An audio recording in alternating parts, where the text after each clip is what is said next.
Assalamualaikum warahmatullahi wabarakatuh.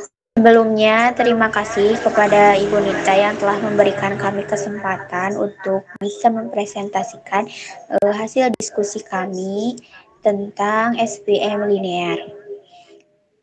Di sini kami beranggotakan 4 orang, yaitu Graha, Haikal Abdullah, Muhammad Rashid Sidik, dan saya sendiri Ratna Santika.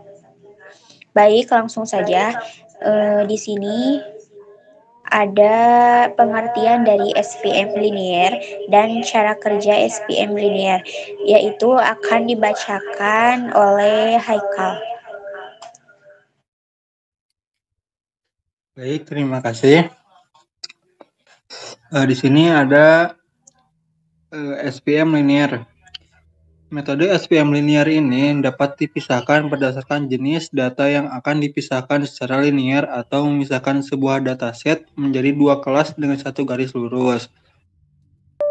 Cara kerja SPM linear ini adalah memetakan data ke dalam ruang fitur dengan dimensi yang tinggi, yang nantinya akan bisa membuat titik-titik data yang dipisahkan.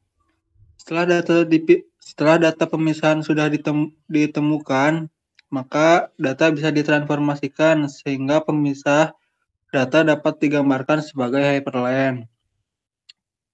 Lalu ada cara kerja SPM. Yang pertama, representasi data.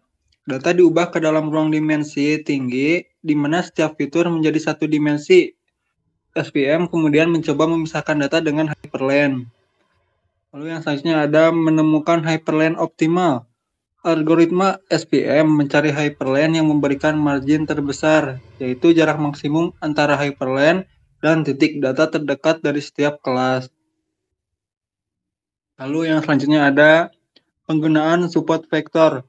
Hanya beberapa titik data yang disebut support vektor digunakan untuk menentukan posisi hyperlink.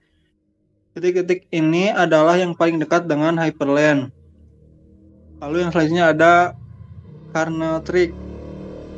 Ketika data tidak dapat dipisahkan secara linear, SPM menggunakan fungsi kernel untuk memetakan data ke ruang dimensi yang lebih tinggi agar lebih mudah dipisahkan. Lalu sini ada contoh kernel, di antaranya ada linear, polinomial, radial basis pointation atau RBF.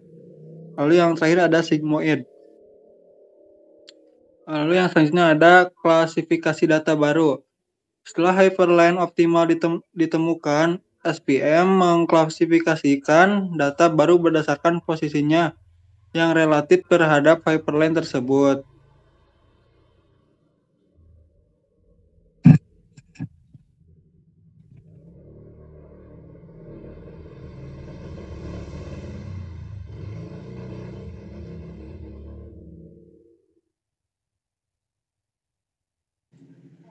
Baik, terima kasih kepada Haikal atas materi yang telah disampaikannya. Lalu di sini ada grafik hasil dari codingan yang telah kita run. Kita menggunakan Google Colab untuk meran codingan di atas. Nah, di sini hasilnya SPM linear ini digunakan pada data yang bisa dipisahkan secara linear. Dataset bisa dipisahkan menjadi 2 kelas hanya dengan menggunakan garis lurus saja. Di sini ada contoh sederhana. Kita misalkan ada kelas negatif 1 dan kelas positif 1, di mana kelas negatif 1 ini mempunyai nilai 1,1 dan 2,2. Dan kelas positif 1 mempunyai nilai 4,4 dan 5,5. Lalu untuk merepresentasikan hyperplane, di sini ada rumus yaitu W1 X1 ditambah W2 X2 ditambah B sama dengan 0. Di mana W ini adalah vektor bobot atau arah dari hyperplane. Dan B ini adalah bias, yaitu posisi hyperplane. Nah, di sini juga ada fungsi objektif di mana SVE memaksimalkan margin, yaitu jarak antara hyperplane dengan titik data terdekat. Dengan rumus minimize sama dengan setengah norma W pangkat 2. Dengan syarat YI dalam kurung W pangkat P XI ditambah B lebih dari sama dengan 1,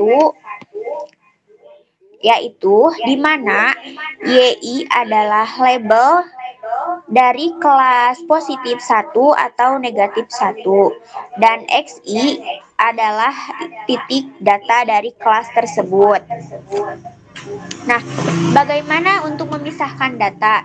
Di sini misalkan memilih hyperplane awal yaitu W sama dengan 1,1 dan B sama dengan 5. Nah, untuk menjadi persamaannya yaitu menggunakan rumus X1 ditambah X2 dikurangi 5 sama dengan 0. Nah, untuk mencek kelas negatif 1 dengan titik 1,1 yaitu bisa dengan rumus Fx sama dengan 1 dikali 1 ditambah 1 dikali 1 dikurangi 5. Maka hasilnya negatif 3. Kenapa negatif 3? Karena Fx di sini kurang dari 0. Titik ini diklasifikasikan sebagai kelas negatif 1. Nah, untuk mencek kelas positif 1 dengan titik 4,4, maka rumusnya Fx sama dengan 1 dikali 4 ditambah 1 dikali 4 dikurangi 5 sama dengan 3. Kenapa 3? Karena Fx di sini lebih dari 0 dan titik-titik ini diklasifikasikan sebagai kelas negatif positif 1. Nah, untuk mencari margin kita bisa dihitung dengan rumus 1 per norma W. Nah, jika W-nya 1,1, maka norma W-nya adalah 1 pangkat 2 ditambah 1 pangkat 2 sama dengan akar 2. Jadi, marginnya adalah 1 per akar 2. Nah, gimana kalau misalkan ada data yang baru? Kita dapat menghitungnya. Misalkan ada data baru dengan nilai 3,3, maka kita bisa substitusikan ke persamaan hyperplane dengan rumus Fx sama dengan X1 ditambah X2 dikurangi 5. Nah, X1 ditambah X2 ini dari data baru di atas, yaitu 3 ditambah 3 dikurangi 5 sama dengan 1. Nah, kenapa 1? Karena Fx di atas ini lebih dari 0. Dari titik 3,3 ini maka bisa diklasifikasikan sebagai kelas positif 1. Nah, bisa kita lihat titik merah di sini adalah kelas negatif 1 dan kelas biru itu adalah kelas positif 1. Nah, yang disebut hyperplane ini adalah garis tengah lurus yang berada di tengah-tengah antara kelas negatif 1 dan kelas positif 1. Nah, untuk marginnya yaitu bisa kita lihat di sini ada garis putus-putus. Nah, itu adalah margin dengan garis positif yang ada di kelas biru dan garis negatif yang ada di kelas merah. Nah, untuk support vektor ini yaitu titik terdekat ke hyperplane yang menentukan garis pemisah.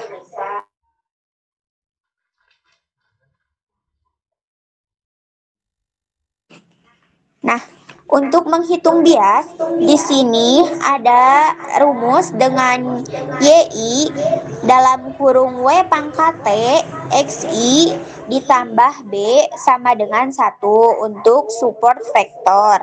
Nah, Untuk contoh datanya kita ambil dari studi kasus tadi, yaitu kelas negatif 1 dengan nilai 1,1 dan 2,2, dan kelas positif satunya adalah 4,4 dan 5,5. Nah, untuk W-nya itu yaitu 0,5, 0,5.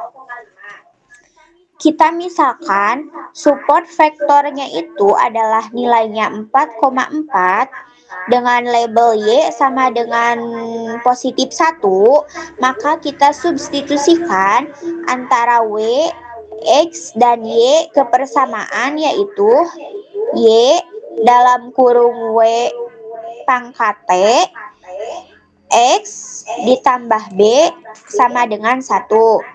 Sama dengan 1, Y-nya 1, lalu 0,5, 0,5 dikali 4,4 dari hasil nilai yang support vektor tadi ditambah B sama dengan 1. Terus 0,5 dikalikan dengan 4 ditambah 0,5 dikalikan dengan 4 lagi ditambah B sama dengan 1.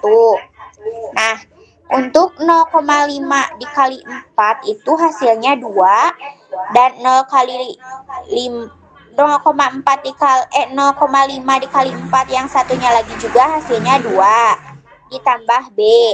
Nah, kan kita akan menghitung bias. Jadi, yang 2 ditambah 2 itu pindah posisi menjadi negatif 4. 1 dikurangi 4. Nah, jadi untuk biasnya itu hasilnya negatif 3.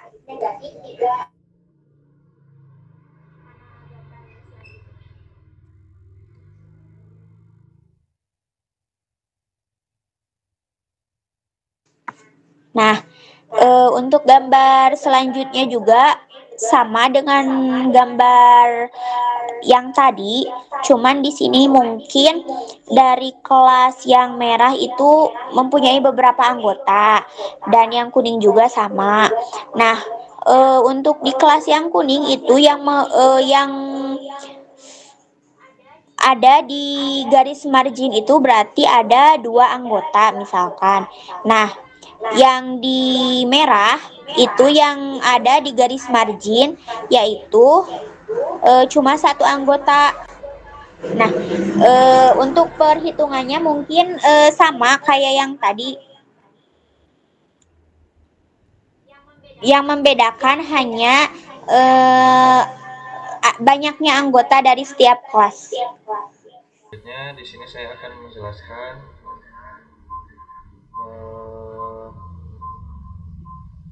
kode dan plot hyperplane dalam bentuk 3D. Sebelum menjelaskan plotnya, di sini saya akan terlebih dahulu menjelaskan tentang kodenya terlebih dahulu. Kode ini membuat dan memvisualisasikan hyperplane dalam model SPM linear dalam ruang 3D menggunakan bahasa pemrograman Python. Dataset dengan 2 kelas, yaitu kelas 1 dan kelas 2, dibuat secara acak. Masing-masing terdiri dari 50 titik data yang dikelompokkan di sekitar koordinat tertentu. Model SPM dilatih menggunakan kernel linear untuk menemukan hyperplane yang memisahkan kedua kelas tersebut. Parameter hyperplane, koefisien dan intercept diekstrak untuk digunakan dalam visualisasi. Selanjutnya saya akan menjelaskan plot atau hasil dari kode sebelumnya. Plot ini menunjukkan visualisasi dari 2 kelas yang dipisahkan oleh hyperplane. Hasil model SPM linear dalam ruang 3D.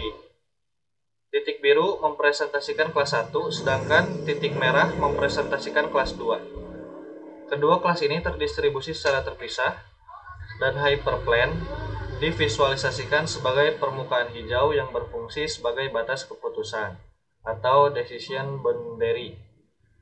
Hyperplane ini dirancang oleh model SPM untuk memaksimalkan margin antara kedua kelas sehingga data dari setiap kelas dapat dipisahkan secara optimal. Plot ini juga dilengkapi dengan label sumbu, legenda, dan judul untuk memberikan konteks yang jelas terhadap visualisasi. Hasil ini menunjukkan kemampuan SPM dalam memisahkan data secara efektif di ruang berdimensi tinggi. Itu saja yang bisa saya sampaikan tentang SPM Linear Hyperplane in 3D. Selanjutnya akan dijelaskan oleh rekan saya kembali. Terima kasih. Saya akan melanjutkan membacakan bagian kelebihan dan kekurangannya. Untuk yang pertama yaitu kelebihan dan kekurangan pada kode 1, yaitu menghitung bias dengan cara manual. Kedua, menggunakan margin positif dan negatifnya. Yang ketiga, visualisasi hyperplane. Keempat, tidak mengisi data multi kelas. Kelima, ukuran data set tersebut sangat kecil. Dan terakhir, tidak memastikan linearly separable data. Untuk yang kedua yaitu kelebihan dan kekurangan pada kode 2. Yang pertama, penyesuaian rentang pada plot. Kedua, implementasi SPM-nya sederhana. Yang ketiga, plotnya tidak dinamis. Kemudian potensi peringatan atau warningnya terdapat pada edge colors. Yang kemudian perhitungan marginnya tidak langsung. Ini kelebihan dan kekurangan pada kode 3, yaitu penggunaan dataset secara acak, hyperplane-nya ditampilkan secara eksplisit, kemudian terbatas pada data yang linearly secara separable, dan yang terakhir tidak mengidentifikasi pada super vectors. Lanjut pada kesimpulannya. Kesimpulannya yaitu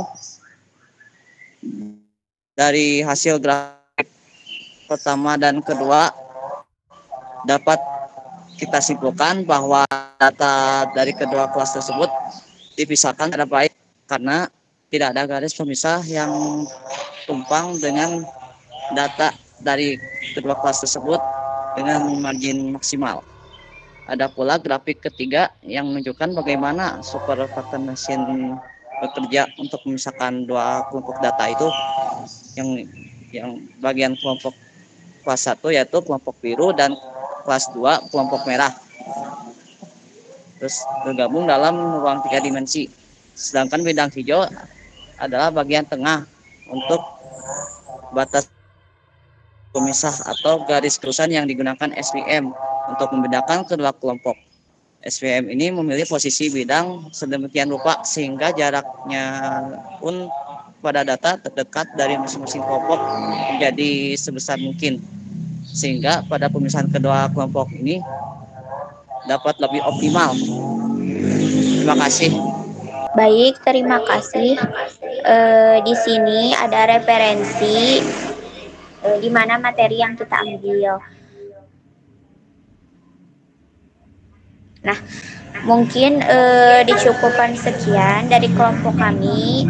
Mohon maaf bila banyak kesalahan dan kekurangannya. Mungkin cukup sekian. Terima kasih. Wassalamualaikum warahmatullahi wabarakatuh.